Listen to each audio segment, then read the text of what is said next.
저번 주 일주일 못 뵀더니 굉장히 오랜만에 본 것 같습니다. 저번 주에 그 지국교당 순례하는 관계로 우리 교수님들을 못 뵀습니다. 일주일 비니까 정말 보고 싶었어요. 가능한 한 고표를 안 빠져야겠다는 생각이 들었어요. 나를 위해서. 네, 그런 생각이 들었습니다. 오늘도 이 고표를 통해서 여러분들이 법신물께 주의하시고 마음의 자유를 얻으시고 또 법신물의 사모님의 뜻이 무엇인가를 듣는 소중한 시간이 됐으면 좋겠습니다. 오늘 저는 공부인의 운심처사라는 제목으로 여러분과 함께하고자 합니다. 공부인들은 마음을 어떻게 사용하는지, 그리고 일을 만났을 때 또 그 일을 어떻게 처리하는지, 그런 말씀입니다. 우리가 여기 앉아있는 우리들은 모두 다 공부인입니다. 공부인. 이 공부라는 말은 참 우리 유상의 독특한 용어예요. 이 공부라는 말이 수행과 훈련이라는 말과 이게 겸용해서 쓰고 있습니다. 그런데 그 수행이나 훈련보다도 먼저 말씀하셨던 그 용어가 바로 공부라는 용어예요. 그리고 우리 정전에도 공부라는 용어가 가장 많이 나옵니다. 그래서 이 공부라는 것은 그래서 대종사님의 독특한 구촉의 말씀, 가르침의 말씀이 스며 있어요. 그래서 공부인이라는 것은 과연 어떤 분을 공부인이라고 하는가? 지금 우리가 공부인이단 말이에요. 여러 가지로 얘기할 수 있지만 대종사님이 말씀하신 공부인이란 무엇일까? 여러분들 우리 교전에 보면 여러 표어가 있죠. 개교 표어도 있고 신앙 표어도 있고 수행 표어도 있고 생활 표어도 있고 그러죠. 우리 교단의 최초의 공식적 표어가 뭔지 아십니까? 물질이 계백되니 정신을 계백하자. 한참 후에 나왔어요. 불법행위의 귀약이라는 그 책이 원기 12년에 출판이 됩니다. 사실은 원기 9년에 그게 수기로 나와 있었지만 수필 이게 글로 쓴 걸로 나와 있었지만 공식적인 활자는 원기 12년에 나와 있는데 그 불법연구의 규약 표지 안쪽 표지에 최초의 대종사님이 우리한테 주신 표어가 나와요. 그 표어가 뭐냐면 분리자성 왈공 응용무념 왈덕. 이게 우리 최초의 대종사님이 우리에게 주신 표어예요. 분리자성 왈공. 그러니까 공부라는 건 뭐냐? 항상 자성자리를 떠나지 않는 것이 공부야. 수학 공부, 영어 공부 그게 아니라 어떤 경우에도 자성자리를 떠나지 않는 게 그게 공부예요. 그리고 또 그 공부, 자성자리를 떠나지 않는 사람에 의해서 만들어진 여러 가지의 모든 법, 모든 공적, 이게 덕이라. 나 없음을 통해서 나타나지는 모든 공적, 이게 덕이에요.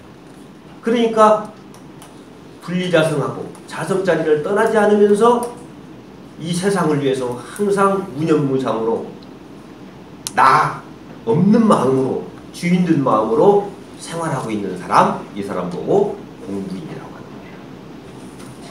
그래서 일이 있을 때는 아까 대종사님 말씀 우리가 공부했잖아요. 일이 있을 때, 없을 때는 어때요? 자성의 원리를 알아서 자성의 그 자리를 양성하는 것이고 일이 있을 때는 그 자리를 떠나지 않아서 차금든 행을 하는 거. 그리고 또한 더불어서 이 세상과 함께 더불어 살라고 하는 재생의세의 서원을 가지고 항상 당하는 곳마다 주인으로 사는 사람, 이 사람이 공부인입니다. 이러한 공부인은 어떻게 마음을 쓰고 어떻게 일처리를 하는지 저는 이 세 가지로 여러분께 말씀을 드리려고 합니다. 첫째는 대경지지, 경계를 만나서 멈추어 알아차리고, 공부인은 경계를 만나서 그냥 자기의 보고 듣고 배운 대로 자기 업장대로 자기 욕심대로 마음을 쓰는 게 아니라 경계를 만나면 딱 멈추어서 알아차리고, 그리고 자기의 업장을 알아차리고 자기 업장을 놓는 작업부터 한다 이거예요. 자기 관점을. 우리 중생들은 대종사님 말씀처럼 보고 듣고 배우고 해서 그 아는 것이 있거든요. 그리고 하고자 하는 것이 있어. 그게 욕심이라고 하셨어요. 그 욕심으로 사는 것이 우리 중생들이야. 이 욕심으로 사는 사람들의 중생들의 특징이 있어요. 그게 뭘까요? 세상을 내 마음대로 돌리려고 하는 특징이 있어요. 욕심대로. 내 아내도 내 마음대로 돌리려고, 내 남편도 내 마음대로 돌리려고 하는 특징이 있어요. 그래서 대종사님이 말씀하셨어요. 자기가 보고 듣고 생각나는 대로 굳어진 그 욕심 따라 행하는 사람은 멈추지를 않아요. 그리고 어째요? 예의 염치가 없어. 그리고 공정한 생각, 공정한 법칙을 생각할 여유도 없어. 그냥 욕심대로 가. 그래가지고 어쩝니까? 세상을 지 맘대로 돌리려고 한단 말이에요. 근데 세상은 지 맘대로 돌아갑니까? 돌아가요? 안 돌아갑니다. 그러니까 속된 말로 속 터지지? 이게 고통의 시작이에요. 그래서 어쩝니까? 패가 망신한다고. 패가 망신해. 실패할 수밖에 없어. 이를 만나고 이 사람. 그리고 어쩝니까? 이제 걱정이 앞서지. 분심초리하고, 그 다음에 자포자기하고, 그 다음에 어쩝니까? 세상에 대해서 실망을 하지. 그리고 더 나가서 어쩝니까? 신경쇠약자가 되지. 더 나가서는 실진자가 되지. 실진자라는 게 뭐예요? 미쳐버린다 이거예요. 그리고 더 나가면 어떻게 돼요? 자살하고. 이게 제 말씀이 아니라 대종사님 말씀이에요. 그러니까 우리가 무언가 고통스럽고 답답한 것은 자기 욕심대로 하려고 하니까 그러는 거예요. 그러니까 공부인들은 항상 자성자리를 떠나지 않으려고 노력하는 공부인들은 경계를 딱 만나면 무엇부터 하느냐? 멈춰서 알아차리는 공부부터. 지금 우리가 토요 공부방에서 지금 한참 그 공부를 지금 하고 있어요. 경계를 만나면 딱 멈춰서 알아차리고, 그리고 자기 업장, 자기가 보고 듣고 배우고 해서 하고자 하고 또 옳다고 생각하는 그것을 알아차리고 놓는다.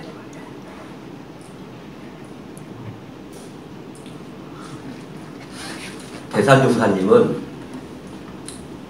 우리가 인생에 있어서 대종사님도 말씀하셨지만 실패하는 요인이 바로 이것 때문에 그렇다. 자기 욕심 따라서 조동을 해. 시기가 안 됐는데 빨리 움직인단 말이야. 욕심 따라. 이게 조동이야. 그 다음에 어째요? 가볍게 움직여. 순서가 볼 것 없어. 모든 일은 순서가 있거든요. 본말이 있고 주종이 있어.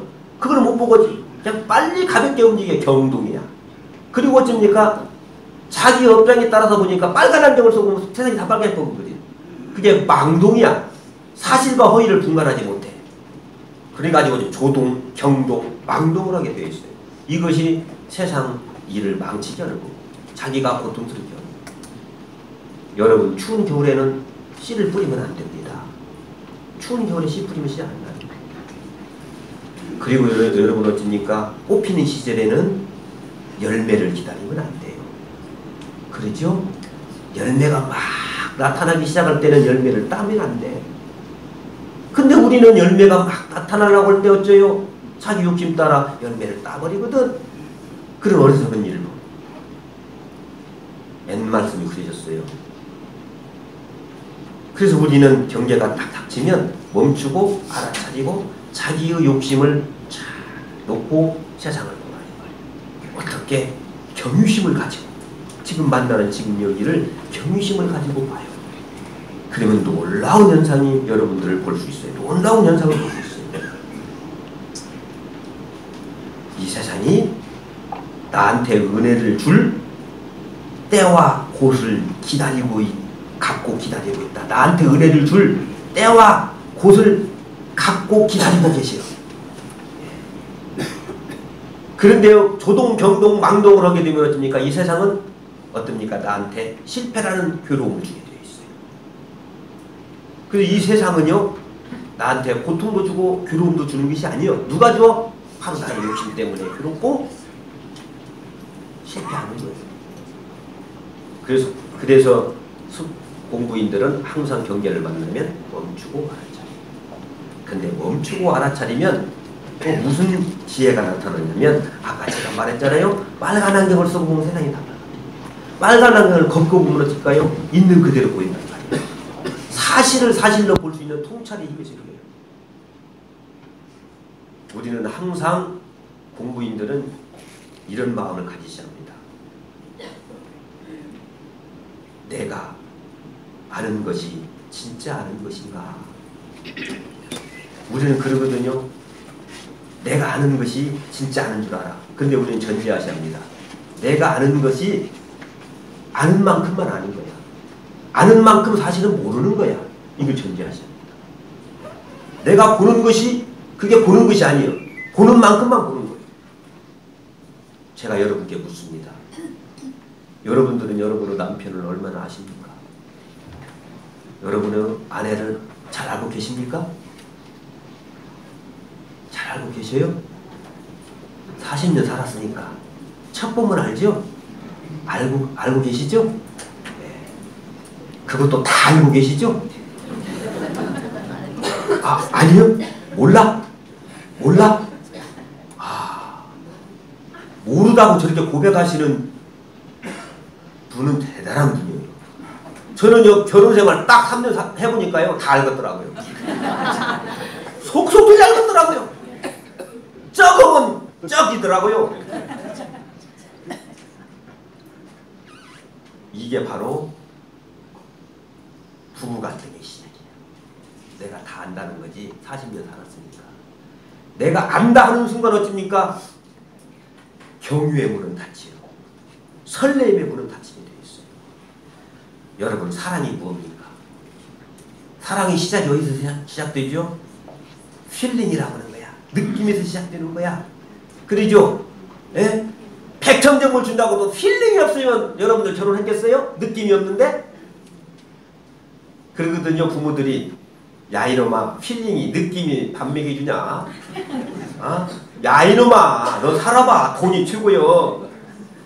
누가 그랬다는 거요? 그러니까 그 자식이, 아버지 내가 개돼지요? 먹고 살는 것이 인생의 전부가 아니요? 뭔가 땡김이 있어야 내가 결혼할 거 아니에요? 근데 이게 맞는 거예요. 그런데 여러분들이 부부생활 30년, 40년 하면서 지금 땡김이 있어요? 땡김이 있어? 자신이 대답을 못 하시네.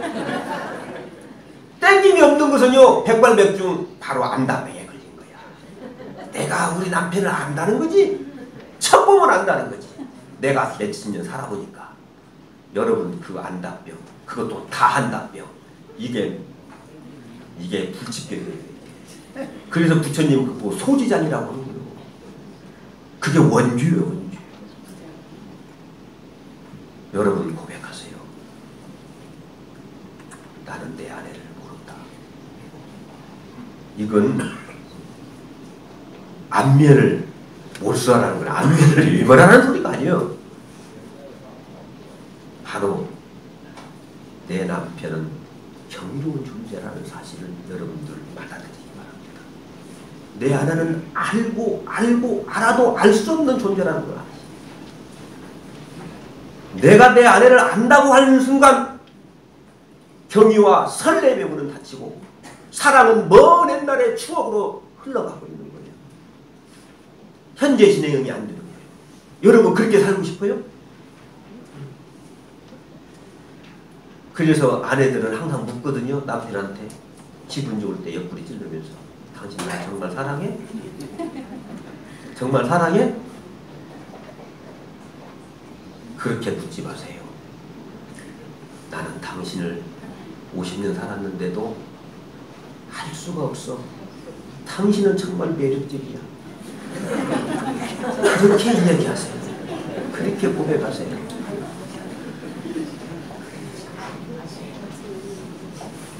남편은 아내한테 야, 이 사람아, 말하면 한 번 말하면 됐지. 내가 신혼 때 자네 사랑한다고 했잖아. 그러면 끝났지. 이렇게 말하지 마세요. 그때의 사랑, 지금의 사랑과 달라요. 자네는 볼수록 알 수 없는 사람이야. 자네 파마머리 한 것이 이렇게 변하는 줄 세상에 나도 오늘 처음 알았네. 정말 멋져. 그렇게 고백하세요. 제가 웃기는 얘기 하는 게 아니에요. 공부인은 아까 뭐라고 하셨습니까? 내가 보고 듣고 배우고 알았던 그것을 알아차리고 놓는 사람이 공부인이야. 내가 오늘 처음으로 당신을 볼 줄 아는 사람. 이때 사랑의 문이 열리는 겁니다. 사랑은요, 천만금 만만금 만말 천말 해도요, 설렘이 없는 사랑은 그건 사랑이 아니에요. 근데 그 설렘은 어디서 오느냐? 모르는 데서 오는 거예요.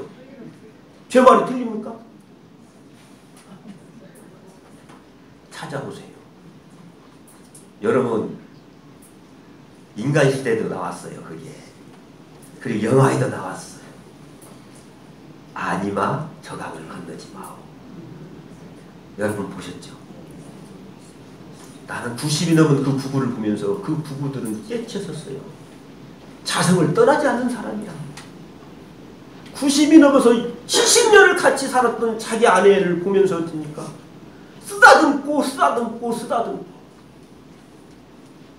머리 하나를 만지고 또 만지고. 그 아내는 남편이 걸어가는 모습만 봐도 좋아서 어쩔 줄을 모르는 그 모습. 그거 여러분, 우리가 수행을 해서 자성을 떠나지 않는다는 것이 뭐예요? 그냥 무용한 병신이 되는 거예요? 대룡사님이 아니에요. 바로 우리는 이러려고 우리가 멈춰서 자성자질을 찾아가요. 이 세상에 환희로운 것을 여러분, 그래서요, 견성의 첫 고백이 뭔 줄 아십니까? 견성의 첫 고백. 내가 안다고 하는 소주단이 사라지는 그러면서 법신물의 찬란한 자색 금광이 나타나는 그 순간의 고백. 내가 견성했습니다. 라가 아니요. 내가 견성했습니다. 나는 그것은 사입이야. 나는 모릅니다. 경이롭습니다. 무릎을 탁 꿇는 거예요. 이게 견성의 첫 고백이요. 그때 어찌입니까? 사랑이라는 것이. 우리는 견성을 왜 합니까? 그것 가지고 뭐 어떻게? 견성을 해서 뭐 어떻게? 사랑하려고 하는 거야. 견성의 결과는 사랑이야. 근데 그 사랑은 어디서 나오느냐? 나는 모릅니다라는. 이건 언어도도 아니야. 말할 수가 없어. 환희로워. 여러분, 경계를 만날 때 멈추고 나의 안경을 벗어내보세요. 그리고 나의 아내를 보세요. 주름진 그 주름살 위에 알알이 맥혀있는 그 찬란한 그 경이로움을. 우리는 많은 날 50년 전에 미끌미끌한 그 피부만을 생각하시 계십니까? 그게 사랑이라고요? 그 사랑은 여러분 고백하세요. 나는 당신을 모릅니다. 알고 알아도 끝까지 나는 당신을 알 수가 없는 존재입니다. 그리고 보세요. 지금 정말 모르는 경이로운 존재에서 살면 살수록 어쩌니까 그 경이로움은 더할 수밖에 없는 거예요. 그게 그렇게 진리가 그렇게 되어 있어. 안다? 그것도 다 한다? 제가 쌍욕을 한번 할게요. 그 싸가지 없는 얘기는 우리 하지 맙시다. 누구한테나. 이 꽃한테도 그러지요. 내가 꽃을 다 안다? 보았다? 꽃에 대한 모독이지. 그래서 공부인은 경계를 만나면 항상 멈춰서 알아차려요. 뭘 알아차려요? 자기 업장을 알아차려요. 그리고 경이로움의 영접을, 밖에 그 법신물의 그 경이로움을 영접하지요. 그러면 거기에 어찌입니까? 아까 말했죠? 이 세상은, 우주 만물은 나한테 은혜를 줄 때와 곳을 갖고 기다리고 계신 걸 볼 수 있어요. 자, 두 번째 공부인은 집사전일이죠. 일을 잡으면 전일에 오롯하게 거기에 전력 투구를 하는 거죠. 이 공부인. 그런데 여기에 중요한 단서가 하나가 있어요. 여러분들은 전력 투구할 수 있는 그런 일을 하나씩 갖고 계십니까? 그런 일이 있으십니까? 가슴 설레이는 일이 계시냐고. 이것만 생각하면 가슴이, 나는 정규영 씨의 그 자서전 읽으면서요, 그 대목이 인상적이었어요. 얼마나 돈을 벌고 싶으면 돈만 생각하면 가슴이 울렁거리는 거예요. 그래서 어떻습니까? 잠이 안 오는 거예요. 아침 새벽에도 몇 번씩 창문을 열어보는 거예요. 날이 샜나. 빨리 일어나서 돈 벌고 싶은 거예요. 돈은 이렇게 버는 거예요. 목구멍이 포도청이니까 여러분 직장 다니십니까? 저는 어렸을 때 가장 듣기 싫은 얘기가 밥값해라 하는 소리예요. 밥값해라. 제가 어느 회사에 가보니까 어느 회사 사원이 밥값해라요.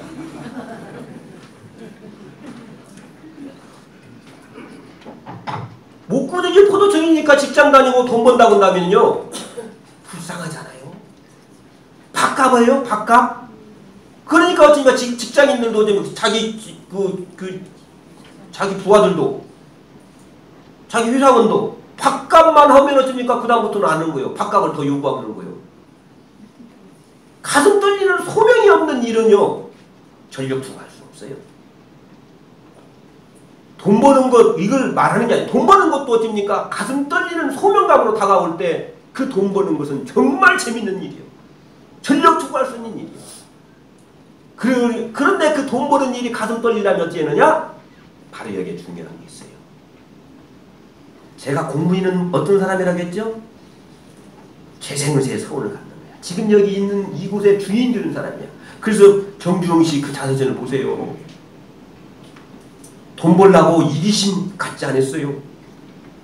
자기의 회사를 위해서, 자기 상사를 위해서 새벽까지 일어나서 먼저 문을 열고 먼저 청소하고, 그러니까 그 회사 사장님이 좋아하지 않겠어요?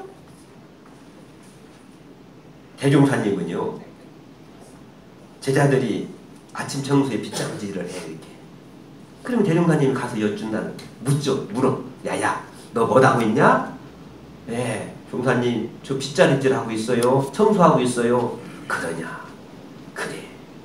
청소, 그게 청소가 아니야. 그게 세계사업이야. 세계사업. 또 세계사업하고 있는 거야. 뭔 말인지 아세요? 여러분들이 직장생활하고 있는 거, 그거 세계사업하고 있는 거예요. 이러한 가슴 떨리는 설렘이 있을 때 우리는 여기에 집사전이라 할 수 있어요. 그게 뭐고 바로 서원이라고 하는 거야. 돈 버는 것도 서원이 돼야 한다 이 말이에요. 서원이. 제가 언젠가 공부방에 그 얘기를 했어요. 제가 고등학교 때 원불교를 물 좋은 거 따라가다가 남중동교당 가가지고 입교를 했는데, 제가 그때 성지순례를 갔는데 여기가 바다였다는 거야. 바다.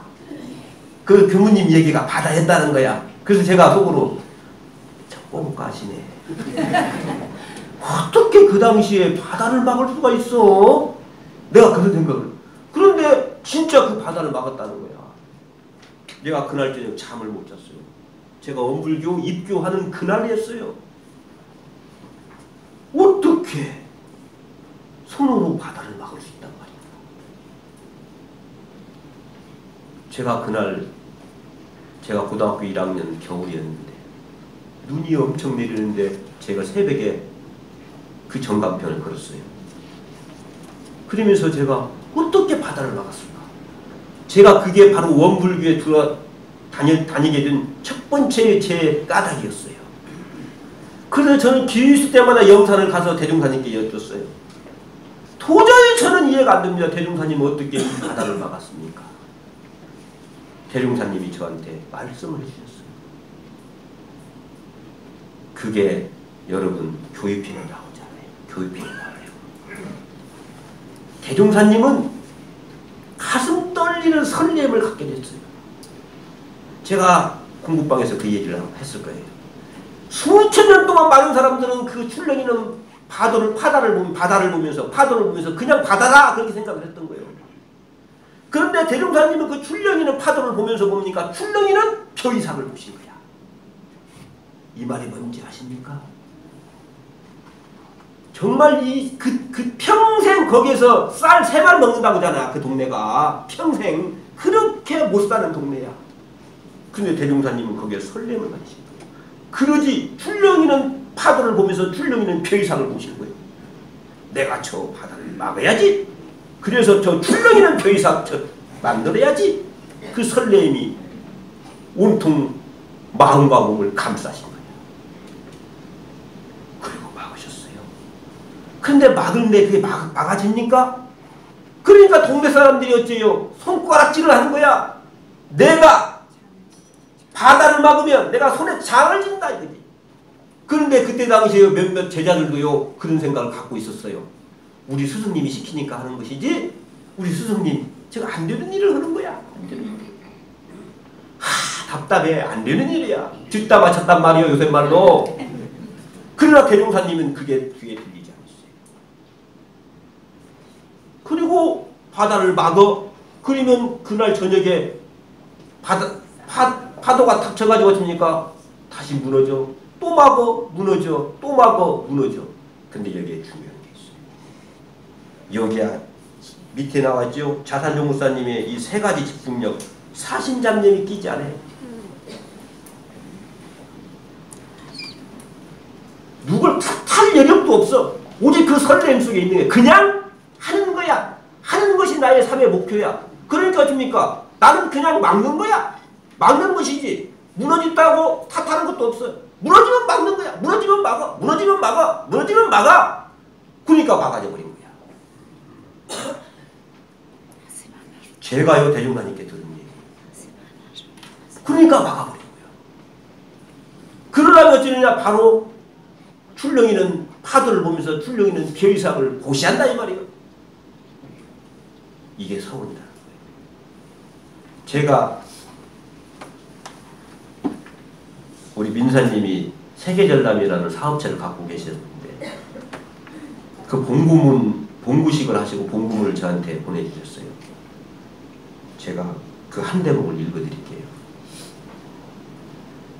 이 사업을 통하여 전 세계 어린이들에게 보다 나은 교육과 교육 환경이 돈이 되고 교류되는 장이 되기를 염원하옵고 이 사업을 통하여 많은 젊은이들에게 일자리를 제공하는 교육가 되기를 염원하옵고 이 사업을 통하여 이론 세계로 나아가고자 하는 법신물사님의 뜻을 전할 수 있는 교육가 될 수 있도록 염원하옵나니 저희들이 편착되고 이기적일 때 널리 살피어 법신물사님의 뜻을 알고 불제자로서의 역할을 다하게 하시옵소서.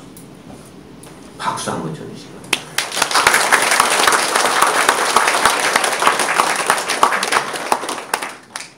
우리가 같은 돈을 벌어도 뭐 꼬리기 포도청인 사람 이건 불쌍한 거지. 이게 바로 우리의 설렘이라는 거지. 내가 이게 대종사님 말씀하신 세계 사업이라는 거예요. 전력 투과는. 그래서 자산종 박사님이 말씀하신 대로 핵심 문제를 풀려고 하는 골똘한 지혜가 여기서 생깁니다. 이기적이고 내가 돈 벌어야겠다고 하는 생각 속에서는 이 지혜가 나타나지 않아요. 그리고 몸과 마음을 다 바쳐버리는 그 정성심이 나옵니다. 제가 고백을 하건데 제가 참 우리 그때 참 신심 없었던가 봐요.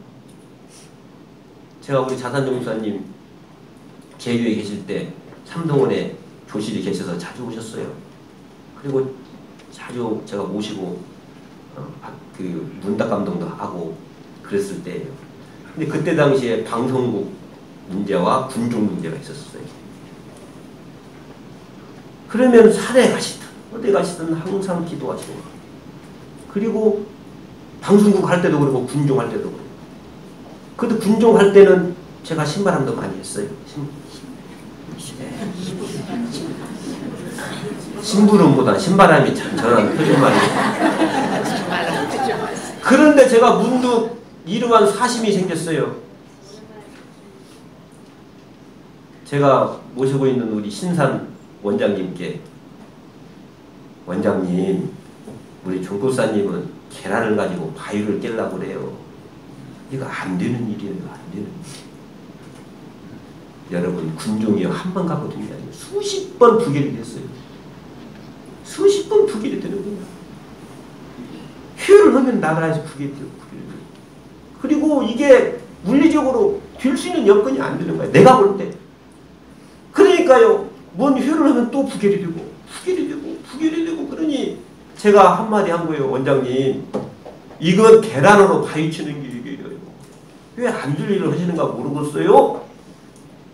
우리 신산 원장님한테요. 저는 우리 신산 원장님을 제가 24년 모셨는데 한 번도 혼난 적이 없어요. 그때 불벼락을 내가 맞았어요. 이 사람이 성인의 말씀은 떨어지지 않아. 땅에. 이건 벌써 된 거야. 군종 문제는 해결된 거야. 제가 그날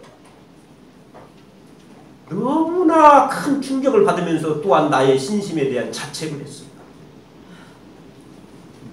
이건요, 계란으로 파헤치게 하는 게 아니라 되었다라는 거지.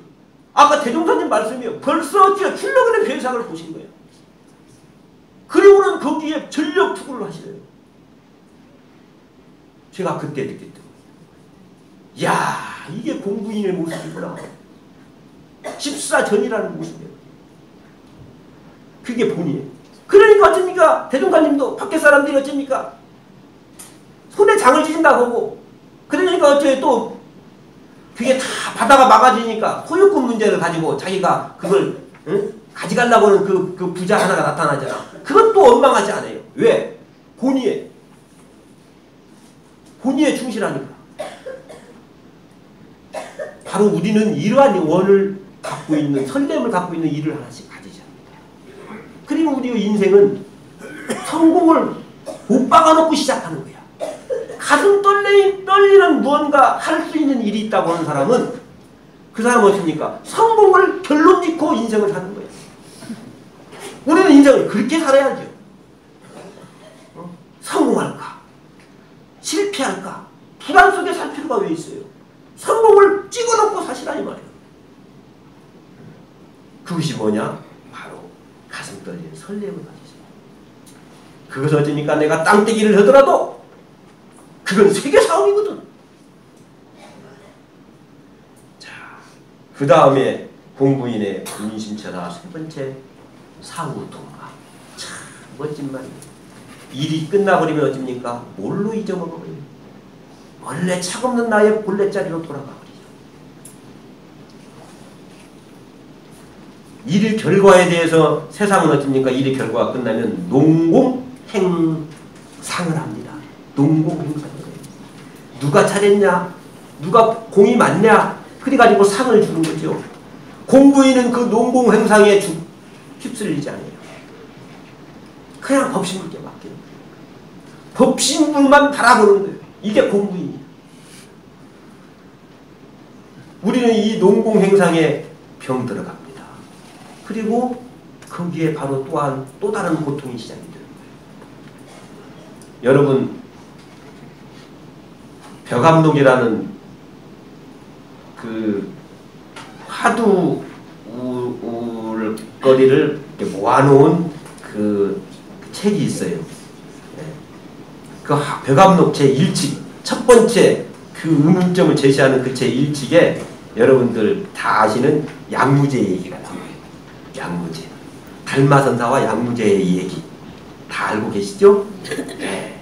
이 양무제는요, 불심천자라고는 대단한 불심을 갖고 있고요. 그리고 수행청정이야. 계를 어기지 않는 사람이야. 그리고 대학자요. 대품반야역이라는 그 경전을 전부 해석해가지고 책을 만들어낸 대학자이기도 해요. 그 양무제가 저 인도에서 큰 스님이 오신다니까 기뻐 맞이하면서 물어. 자기 자랑을 하고 싶은 거야.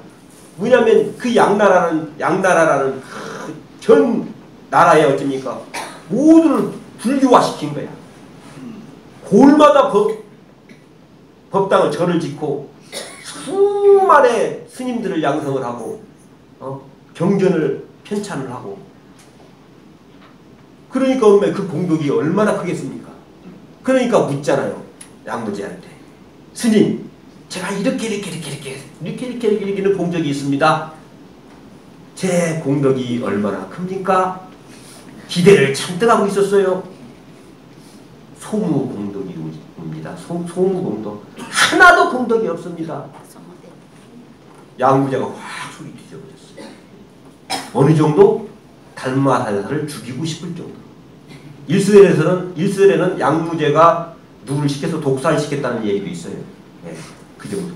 죽이고 싶을 정도 소리 팍 뒤져버렸어. 그래서 양무제가 묻잖아요. 그러면 스님, 그러면 무엇이 성스러운 일입니까?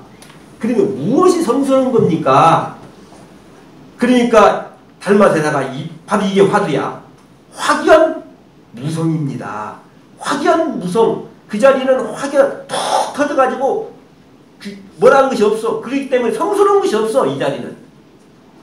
성스럽다. 이것이 성스럽다라는 것이 없어. 여기는 이 자리에는. 근데 양무제는 그 소리가 뭔 소리인지를 몰라. 그러니까 또 성질나니까 또 물어. 그러면 내 앞에서 그렇게 이야기하고 있는 당신은 누구입니까? 무엇입니까? 이렇게 물어. 당신은 무엇입니까? 또 이게 화두야. 불식. 알지 못합니다. 저는 알지 못합니다. 나는 이것이라고 말할 수 있는 존재가 아닙니다. 그 얘기하고 달마대사가요. 강을 넘어 도망가잖아요. 양무제가 죽일까봐. 그 도망가면서 이렇게 했는 그 달마대사 상이 있잖아요. 그게. 근데 여기에 중요한 게 있어요. 여러분, 우리가 일평생을 살면서 수많은 일을 하고 남이 알 수 없는 천재 애간장 타는 일을 하면서 우리가 일생을 살아옵니다. 내가 자식을 위해서, 이 나라를 위해서, 이 세상을 위해서, 우리 회상을 위해서 남이 알 수도 없는 그 수많은 세월을 겪으면서 수많은 고통을 겪으면서 내가 그 업적을 쌓아왔어. 그것을 누가 내 면전에서 깡그리 뭉개버린다고 한다면 여러분의 마음은 어떻겠습니까?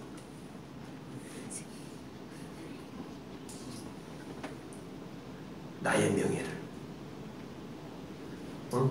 나의 업적을 내 면전에서 깡그리 나를 무시해버린다고 한다면 여러분의 마음이 어떻겠습니까?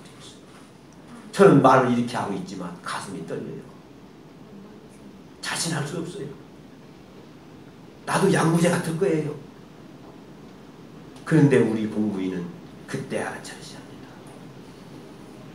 어떤 노 철학자가 TV에서 이 얘기를 하면서 저는 그렇다고 얘기했어요.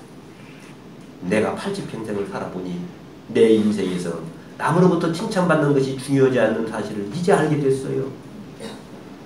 그때 비로소 나의 삶의 의미가 무엇인지를 알게 됐다는 거야.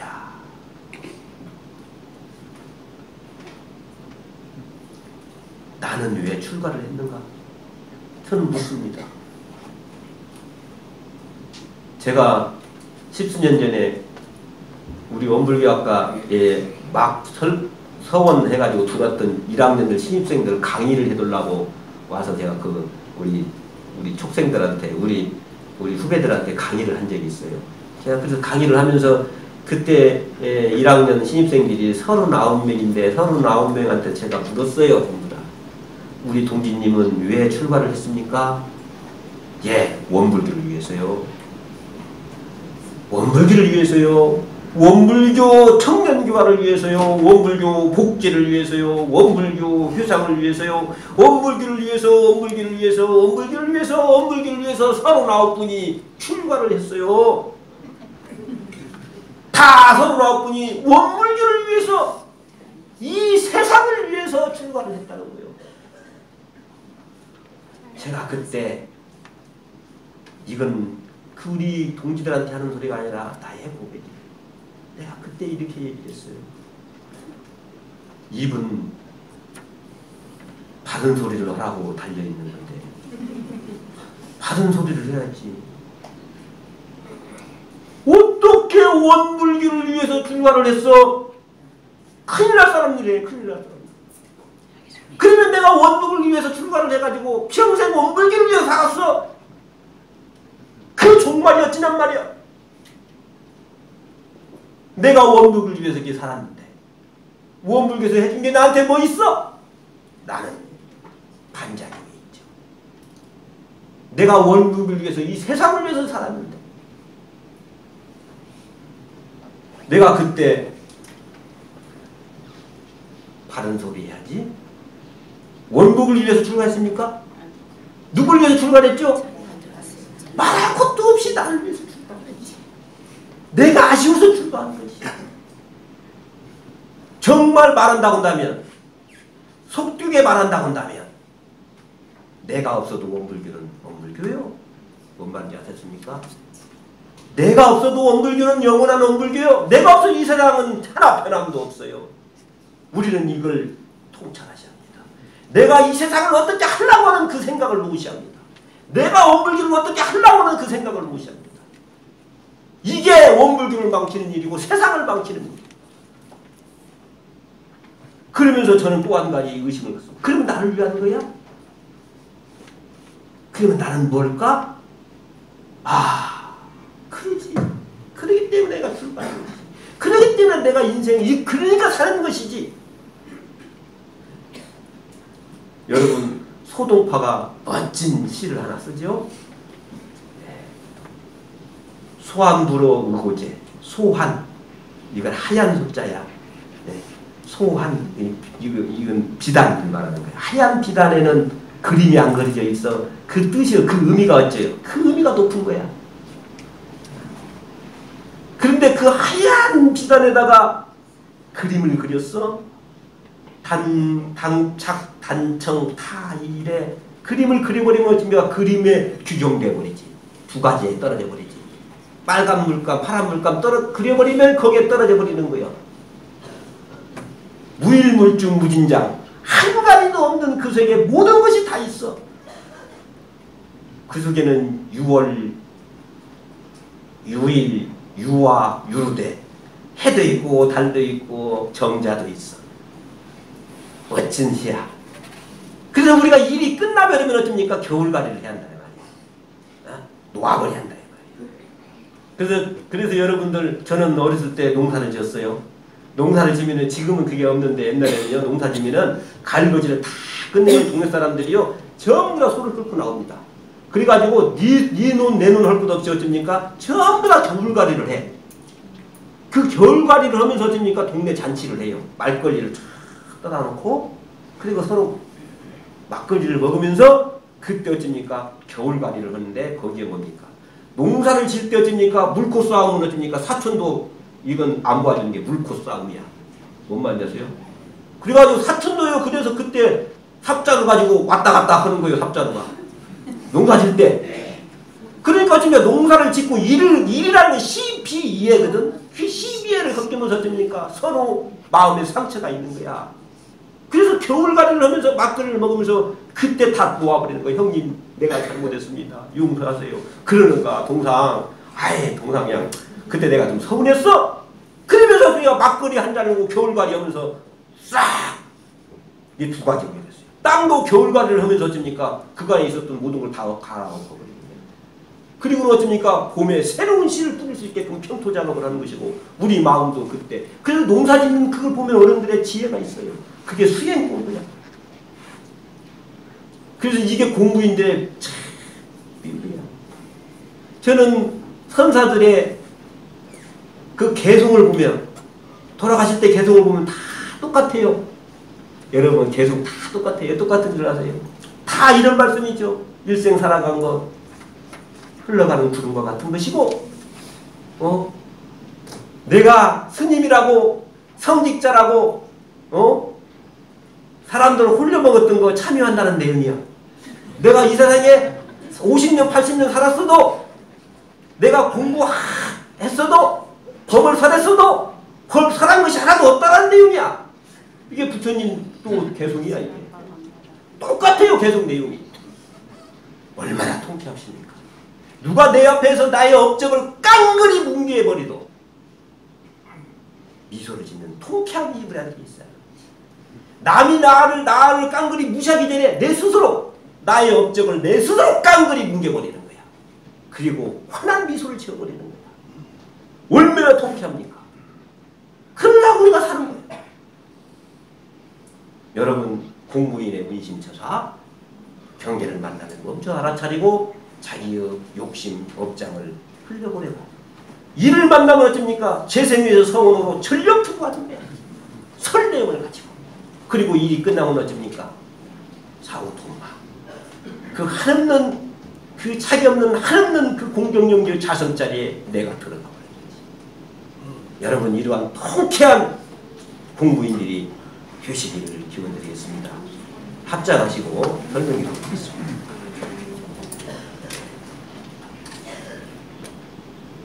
은혜로우신 법신물 사은이시여 원불교 공부인이 되어 항상 자성을 떠나지 않고 경계마다 차없는 행으로 마음의 자유를 얻게 하시고 재생의세의 성으로 처하는 곳마다 주인으로 감사불공하게 하시니 감사하옵나이다. 항상 공정영지의 광명으로 생사구락을 주관하시는 법신물 사은이시여 경계를 당할 때마다 멈추어 알아차리고 정신 차리게 하시옵소서. 그리하여 나의 아는 것과 하고자 하는 욕심에 대한 조동, 경동, 망동을 멈추어 때와 순서와 사실을 통찰하게 하시고 법신물 사님의 연명하신 뜻을 들을 수 있게 하시옵소서.